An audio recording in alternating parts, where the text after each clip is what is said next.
जय श्रीमन्नारायण श्रीमते रामानुजाय नमः। कृष्णं वंदे जगद्गुरुं। व्यासाय विष्णुरूपाय व्यासरूपाय विष्णवे नमो वै ब्रह्मनिधये वासिष्ठाय नमो नमः। भारद्वाजकुलं बोधिं चन्द्रमूर्ते पुरुषोत्तमं वेदांतो भयनितत्वार्थ ज्ञानदं గురుమాశ్రయే। మనం శ్రీమద్భాగవతంలో ద్వితీయ స్కందంలో అధ్యాయం 9లో మనం చెప్పుకుంటున్నాం. ఈరోజు అది కంటిన్యూ చేద్దాం. అహం కఠోపనిషత్తు దానికి సంబంధించి చెప్పుకున్నాం. నిత్యో నిత్యానాం చేతన చేతనానాం ఏకో బహూనాం యో విదధాతి కామా. సృష్టికర్తయగు అహం మరియు సృష్టింపబడి అహం అనే ఇరువురు నిత్యులను చేతనులు అయిన కారణముగా గుణరీతిని ఏకముగా వేదములందు అంగీకరింపబడిది. కానీ ఏకముకు అహమే సృష్టికర్తయగు అహం కాగా సృష్టింపబడి అహంలు బహుసంఖ్యలోనున్నారు. బ్రహ్మ మరియు అతనిచే సృజింపబడిన వారు వంటి పలువురు అహమును స్థితిని కలిగి ఉండటే అందులోకి కారణము. సృష్టింపబడి అహంలు బహుసంఖ్యలో ఉన్నారు. బ్రహ్మ మరియు అతనిచే సృజింపబడిన వారు వంటి పలువురు అహంలు స్థితిని కలిగి ఉండటే అందులో కారణము. నిజమునకు ఇది సాధారణ సత్యము. ఒక తండ్రి ఒక పుత్రుని పొంది ఉండవచ్చును. ఆ పుత్రుడు సైతము పలువురు పుత్రులకు జన్మనొసంగి ఉండవచ్చును. మానవులుగా వారందరూ ఏకమైనను తండ్రి పుత్రుడు మనములుగా వారందరూ భిన్నులై ఉన్నారు. తండ్రి స్థానము పుత్రుడు కానీ లేదా మనములు కానీ ఆక్రమింపజాలరు. అనగా వారందరూ ఏకకాలమున ఏకమును మరియు భిన్నమునై ఉన్నారు. మానవులుగా వారు ఏకమైనను బంధువులుగా వారు భిన్నులై ఉన్నారు. కనుకనే ప్రధానుడకు అహం అధీనులకు అహంలకు ముక్తి నొసగువాడని పలుకుతూ వేదములందు సృష్టికర్త మరియు సృష్టింపబడినవాడు ప్రధానుడు ఆధీనులైన వారు ఖేదపరువబడి ఉన్నారు. ఈ విధముగా రెండు అహముల నడుమ అధికముగు భేదము కలదు. ఈ శ్లోకమందలి మరి యొక్క లక్షణము అనుసరించి ఎవ్వరునూ భగవానుడు మరియు బ్రహ్మదేవుని రూపమును నిరాకరింపజాలరు. కనుక చరమాంశమున ప్రధానుడు అధీనుడు ఇరువురును పురుషులే రూపదారులు. చరమాంశమున ప్రతీతియు నిరాకారమే అనేది నిరాకారవాది నిర్ధారణను ఓ సారాంశమును ఖండించుతున్నది. ప్రధానుడకు అహం సాక్షాత్తుగా పరతత్వమేనియు మరియు అతడు రూపసహితుడనియు నొక్కి చెప్పుచు అల్పజ్ఞముకు నిరాకార సంప్రదాయము తెలిపడి ఆ నిరాకార లక్షణము ఖండింపబడినది. ఆధీనుడకు అహం బ్రహ్మదేవుడు అంటే సైతము పురుషుడే, కానీ అతడు పూర్ణుడు కాడు. ఆధ్యాత్మిక తత్వ విచారమునందు ఆత్మానుభూతి కొరకై ఆత్మను పరతత్వముతో సమానమని భావించుట అనుకూలమైనప్పటికీ ప్రధానుడు ఆధీనుని నడుమ సదా భేదము నెలకొనియే ఉండును. ఇదియే ఈ శ్లోకమునందు స్పష్టముగా తెలుపబడినది. నిరాకారవాదులు దీనినే అమితముగా దుర్వినియోగపరిచి ఉన్నారు.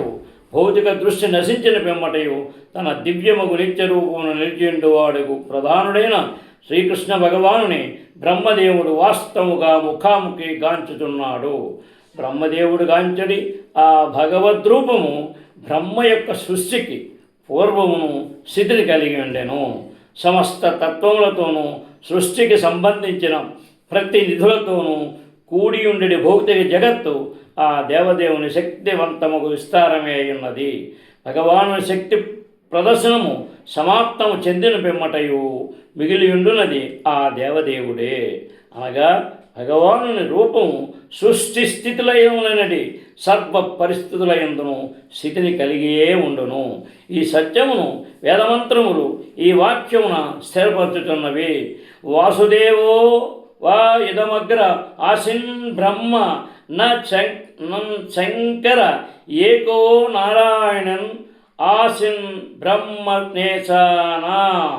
సృష్టికి పూర్వము వాసుదేవుడు తప్ప అన్యుడు లేడు.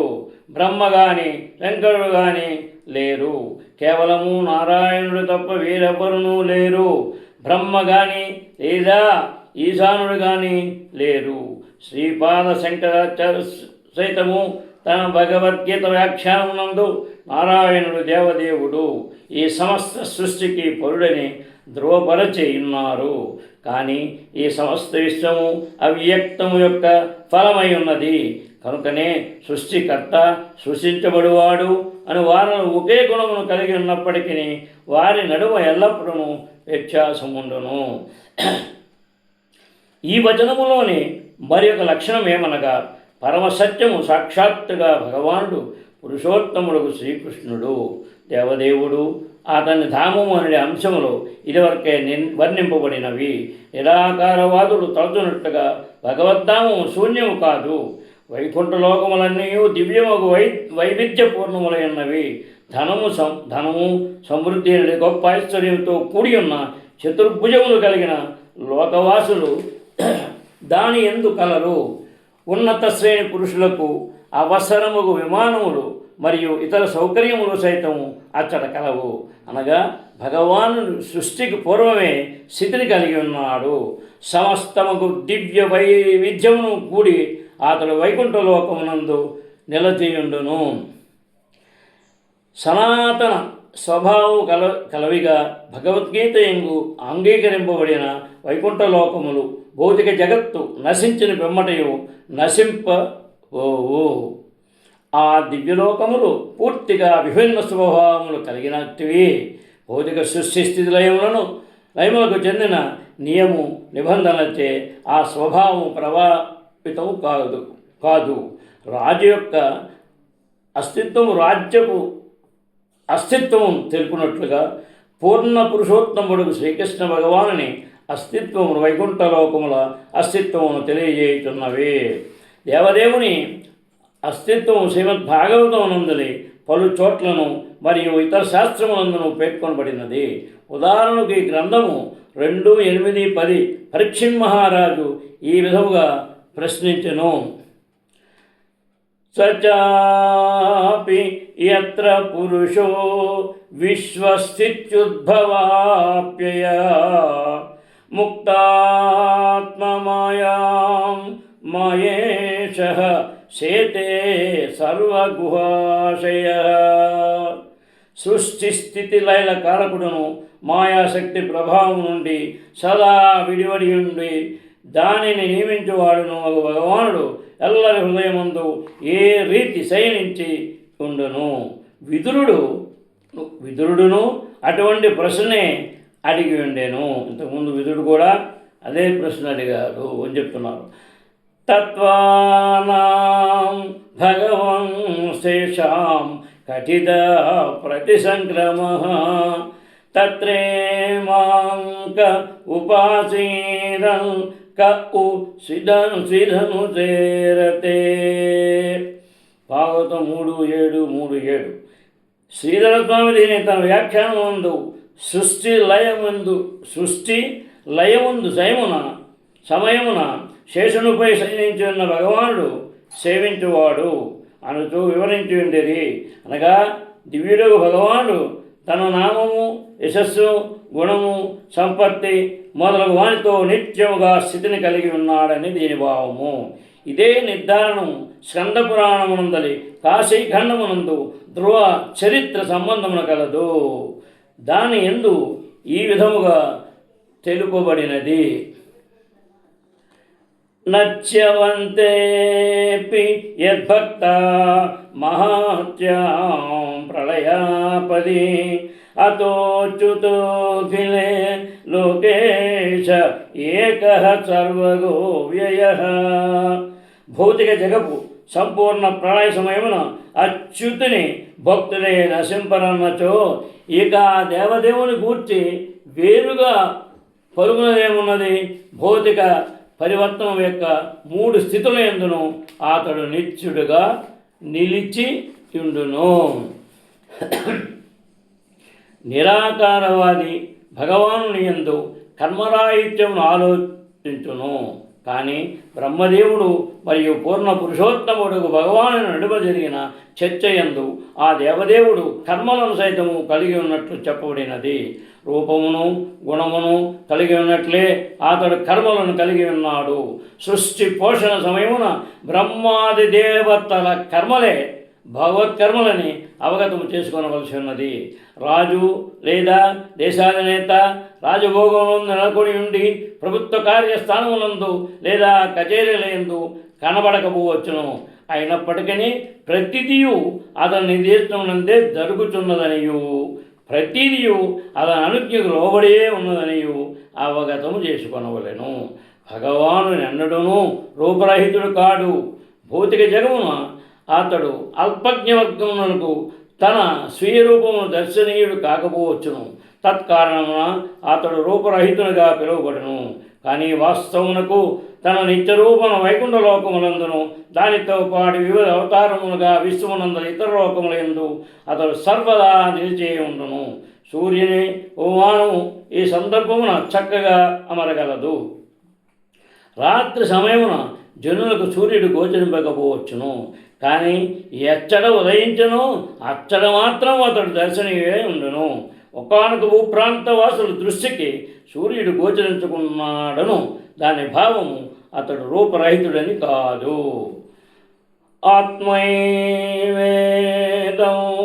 అగ్ర ఆసీత్ పురుషవిద అనే మంత్రము బృహదారణ్యకోపనిషత్తు 1:4-1 కలదు. పూర్ణ పురుషోత్తముడు భగవానుడు శ్రీకృష్ణుడు పురుషావతార ఆవిర్భవమునకు ముందే ఉన్నాడని ఈ మంత్రం సూచించుతున్నది.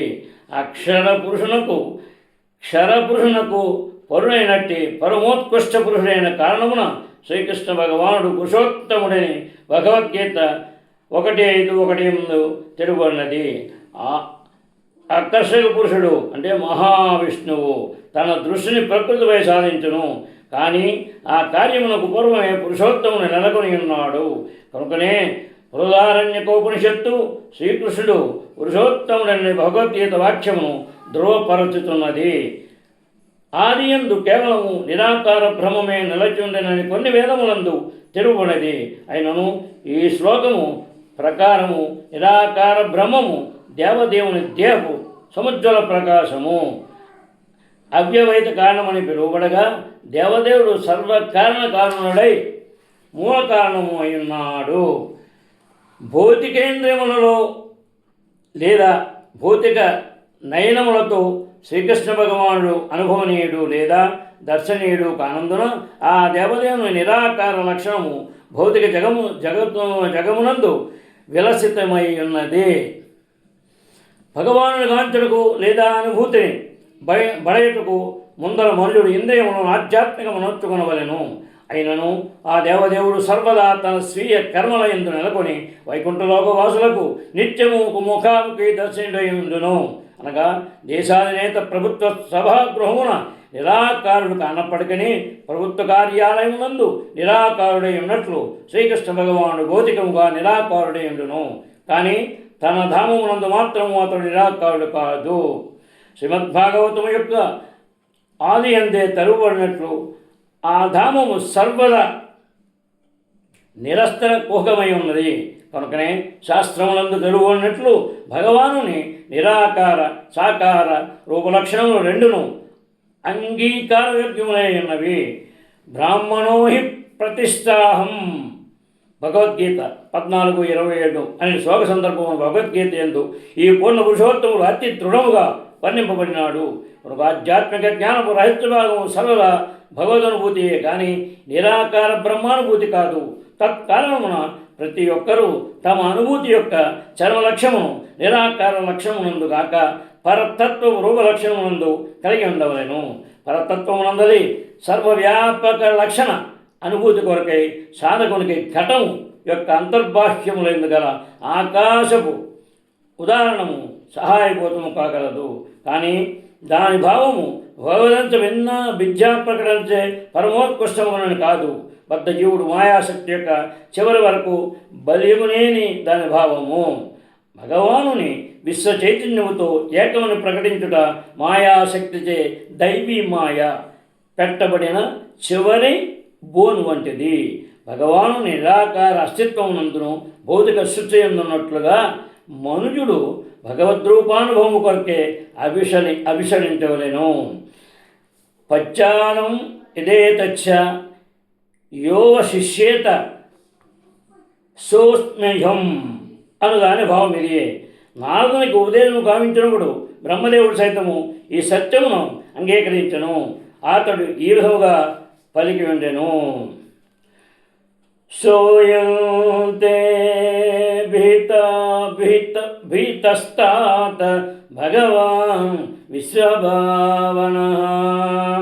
భాగవతము 2:7-50 అన్నమాట. కారణములన్నింటికి దేవదేవుడు శ్రీహరి తప్ప వేరొక కారణమేమిది లేదు. కనుకనే అహమేవా అనే శ్లోకము శ్రీకృష్ణ భగవాను తప్ప అన్యమేదేను సృజించుటకు లేదు. తత్కారణము ప్రతి ఒక్కరూ బ్రహ్మ సంప్రదాయ పదమునే బ్రహ్మ నుండి నారదునికి, నారదు నుండి వ్యాసదేవునికి ఆ విధముగా అనుసరించును. పూర్ణ పురుషోత్తముడు శ్రీకృష్ణ భగవానుని అనుభూతం ఉంచుకుంటూ జీవితమందరి ముఖ్యాంశం కావించుకొనవలెను. విశుద్ధ భక్తులకు చెందిన ఈ పరమ రహస్యోపదేశము అర్జునులకు మరియు సృష్టారంభమున బ్రహ్మదేవునికి సైతము వసగబడినది. బ్రహ్మ, విష్ణువు, మహేశ్వరుడు, ఇంద్రుడు, చంద్రుడు, వరుడు వంటి వారు నిస్సందేహముగా భగవాను వివిధ రూపములే విధాకార్యార్థమై అయ్యున్నారు. భౌతిక సృష్టికి అవతరముకు వివిధ తత్వములు మరియు వాటితో పాటు వివిధ శక్తులు సైతము అదే భగవాను రూపంలో ఉన్నవి. కానీ వాటన్నింటినీ పరమ మూలము మాత్రము పురుషోత్తముడు శ్రీకృష్ణ భగవానుడే. శాఖలచే పత్రములచే భ్రాంతుడకుటకు బదులు మనుజుడు ప్రతి దాని మూలము పట్ల అనురక్తుడు కావలెను. ఈ శ్లోకం నందు వసగబడిన ఆదేశమిదియే. ఋతేర్దో యత్ప్రతీత నిప్రతీత చాత్మని తద్విద్యాదాత్మనో మాయాం యదా భాసో యదా తమః. ఓ బ్రహ్మదేవ, అర్థయుక్తంగా ప్రతీతమున్నది ఏది కలదో అది నాతో సంబంధమును కలిగి ఉన్నచో దాని ఎందు ఎట్టి వాస్తవికత లేదు. అట్టి దానిని నా మాయగా నెరుగుము అని అంధకారమునందు గోచరించు ప్రతిబింబము వంటిది. మనకి సరే పెద్దగా కొంచెం చెప్పుకొని తర్వాత కంటిన్యూ చేసుకున్నాం. దృశ్యమాస జగత్తు యొక్క ఏ స్థితి ఎందైనా దాని ఉత్పత్తి, పోషణము, పెరుగుదల, వివిధ శక్తులతో ప్రతిక్రియలు, క్షీణత, నశింపు ప్రతిదియు భగవాను అస్తిత్వంతో మూల సంబంధమును కలిగి ఉన్నదని పూర్వ శ్లోకము ఇదివరకే తెలుపుకున్నది. భగవానుడితో కలిగి ప్రధాన సంబంధము మరుపునకు గురైనప్పుడు మరియు భగవానుడితో సంబంధపరుకపగనే విషయములను వాస్తవమైనవిగా అంగీకరించినప్పుడు అట్టి భావన భగవన్మాయాపరముగా పిలువబడును. భగవానుడు లేకుండా ఏది స్థితిని కలిగి ఉండజాలదు. కనుకనే మాయాశక్తి సైతము ఒకానొక భగవచ్చక్తి అని తెలుసుకొనవలసి ఉన్నది. ప్రతి విషయమును భగవత్ సంబంధములుగా జతగూర్చవలనని సరి అయిన నిర్ణయము యోగమాయ అని పిలువబడిగా విషయము భగవత్ సంబంధము నుండి వేరు చేయటం తప్పు భావన దైవీ మాయ అంటే మహామాయ అని పిలువబడును. శ్రీకృష్ణ భగవానుడితో సంబంధం లేకుండా ఏదిను మనజాలదు కనుక ఆ రెండు మాయలను అతనితో సంబంధములు కలిగి ఉన్నవి. అతనితో సంబంధము తెంచుకుంటానది తప్పు భావన అసత్యము కాకపోయినను భ్రాంతిమయమై ఉన్నది.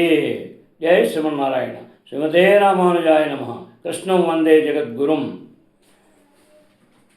శ్రీకాంతాయ కళ్యాణనిధేర్దినాం శ్రీవేంకటనివాసాయ శ్రీనివాసాయ మంగళం. సర్వే జనా సుఖినో భవంతు. కృష్ణం వందే జగద్గురుం. జై శ్రీకృష్ణ.